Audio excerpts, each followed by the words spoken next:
Alors, bonjour à vous, donc j'espère que vous allez bien. Et voilà, ça fait quelques jours que j'ai pas fait de vidéo, donc là j'en profite, un petit moment de calme pour vous en faire une. Moi, je vous ai mis une labradorite, regardez, je sais pas si vous voyez bien. Comme elle est belle, elle a du rose dedans. Je sais pas si on va voir. Ouais, vous voyez? C'est super beau. Bref, voilà. Peut-être un jour je vous fais un oracle sur les cristaux, parce que bon, il en existe beaucoup, mais bon, il y a encore des choses à faire. En tout cas, là, j'en ai un prochain, donc je pense dont je parle déjà dans le livre du Magicus, qui est sur les élémentaux, et je vais au moins ouvrir les préventes bientôt, et on l'aura autour de l'équinoxe du printemps, je pense un peu après, parce que ça va très vite, on est déjà le 1er mars, voilà. Et vous allez voir, il y a un lien avec le pendule. Donc du coup, je me suis dit, c'est super, parce que ça, c'est des pendules voilà, je vais vous proposer aussi avec le jeu.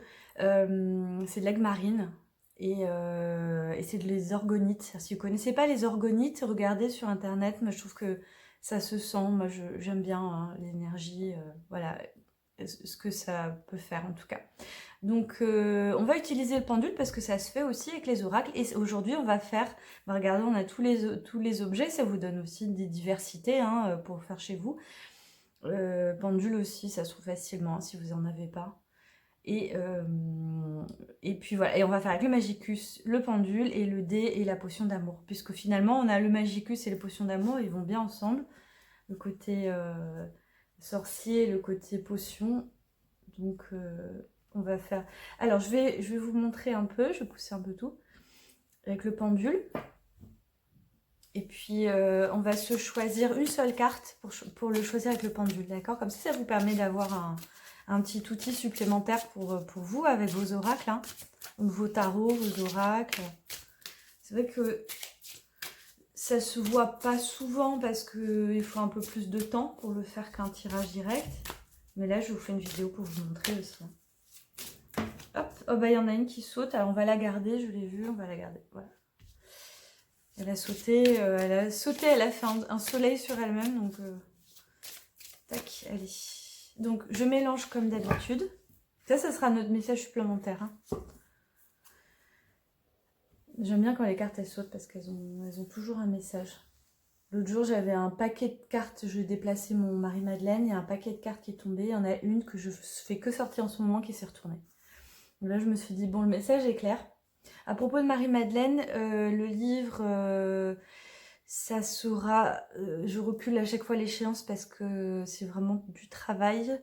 Je vous finis l'oracle élémentaux d'abord, donc ce sera cet été ou plus tôt, quoi, vraiment, peut-être à la rentrée. Hein. Voilà, désolée si vous êtes vraiment impatiente. Après, il y a un très bon livre qui s'appelle Marie de Magdala, qui peut déjà vous faire explorer son archétype. Alors, avant que je touche les cartes, on va prendre le pendule et on va faire... J'espère que vous voyez bien parce que...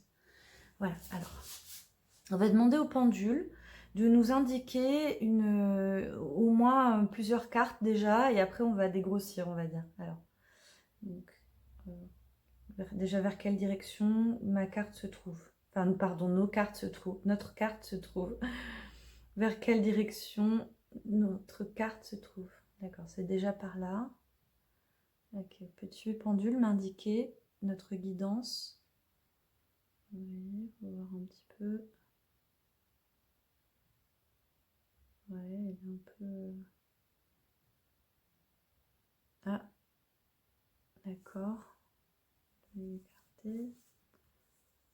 Il faut le faire un peu plus doucement, mais bon, je pense que déjà... Alors, est-ce que c'est celle-ci? Ça m'a l'air vraiment pas mal. Est-ce que c'est celle-ci?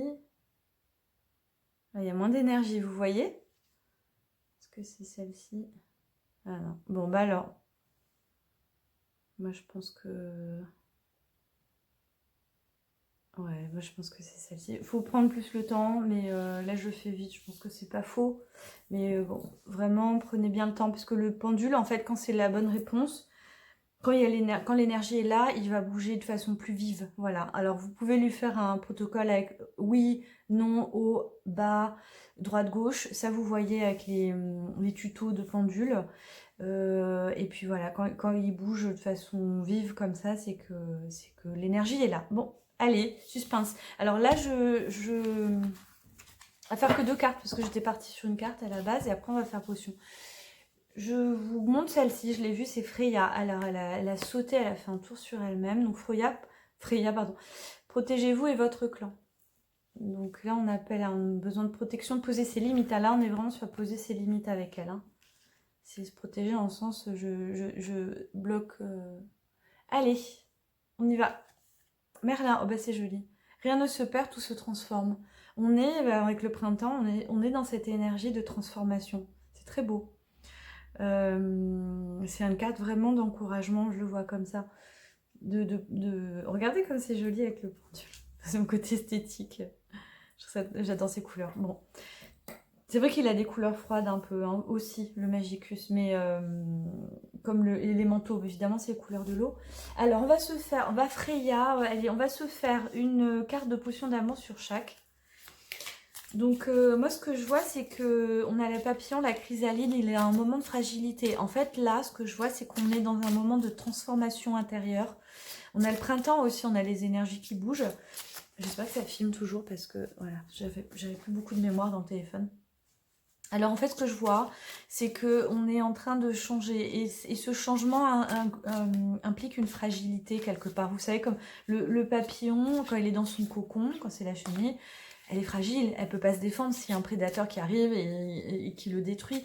Donc c'est vraiment, parce que j'ai mis le papillon, j'ai mis la fractale aussi qui ressemble un peu à des chenilles d'ailleurs. Et puis cet envol des oiseaux qui va venir, ces ailes. Mais en attendant, il faut protéger cette transformation. Et je pense que Freya, si elle a sauté avant, c'est-à-dire que déjà, la première chose à mettre en place, enfin en tout cas bien être sûr de sécuriser ça, c'est de poser ses limites, de protéger cet espace.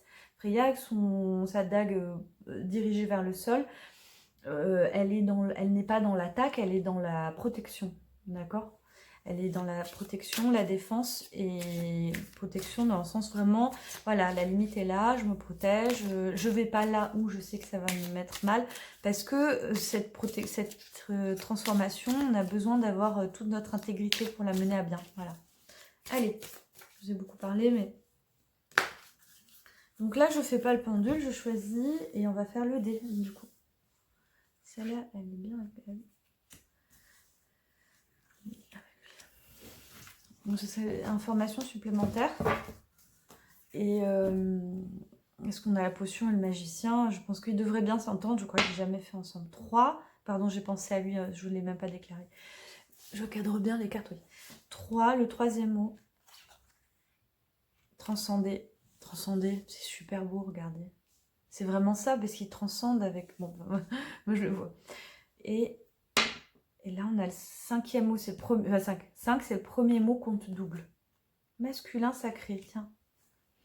Le masculin sacré avec la protection. Et alors là, je vois très bien le lien parce que je vais revenir du coup là-dessus. Ouais. Alors là, vraiment, se protéger quand on se transforme. On a le compte double avec le masculin sacré. Donc ça veut dire aussi cette transformation, bah, c'est peut-être aussi un niveau, nous, en relation aux hommes, et pour les hommes qui regardent mes vidéos, je crois pas qu'il y en ait, parce que vous vous déclarez pas en tout cas. Mais ça se rapporte, mais c'est aussi ce masculin en nous, hein, parce que quand on est sur le sacré comme le yang, là, ce serait homme, ce serait un homme. Là, on est sur l'archétype, on va dire, du masculin. Donc, on est sur quelque chose de... Alors, c'est vrai que j'ai tiré sur Freya, donc il y a peut-être quelque chose à protéger à ce niveau-là. Et en tout cas, cette transcender, transformation, c'est peut-être... Ouais, il y a comme une sorte de changement, un peu de paradigme, je le vois comme ça. Et on n'est pas dans un masculin sacré au quotidien, clairement. Hein. Clairement pas. Même le féminin sacré. Mais c'est en train de naître. Moi, je pense qu'il est un peu plus en retard, le masculin sacré. Mais il y en a. Heureusement, il y en a. Mais c'est à nous de l'exprimer en nous aussi. Hein. L'exprimer en nous, c'est aussi notre masculin. Ça y est, je pense que je l'ai. Ça y est, je l'ai. J'ai fait des détours, mais... là, ça me vient, c'est qu'effectivement, cet acte de protéger, c'est aussi notre partie masculine qui va intervenir et dire non, dire stop, ou alors avoir de l'action. Bon, c'est le côté yang, mais c'est ce côté interne sacré, c'est-à-dire c'est vraiment notre masculin sacré, quoi. Comme, voilà, bref. Et donc c'est lui qui va nous aider à poser nos limites. Donc le côté féminin, vraiment dans les archétypes, hein. C'est pour ça qu'on est dans le sacré, hein. Je genre pas au niveau des attitudes, mais c'est au niveau vraiment des énergies. Et cette énergie-là, comme Shiva, en fait, il faut l'appeler pour pouvoir se protéger. Voilà, c'est ça que ça nous dit. Pourquoi? Parce que là, on est dans une transformation profonde, puisque ça nous permet de transcender. On va effectivement, la transcendance est une transformation, transcender, transformation profonde, quoi, au niveau de l'âme. Voilà. Bon, je vais arrêter là. J'espère que vous avez compris, que j'ai bien cadré les cartes. La dernière fois, j'ai fait super basse. Voilà. Et je vous dis à bientôt pour une prochaine vidéo.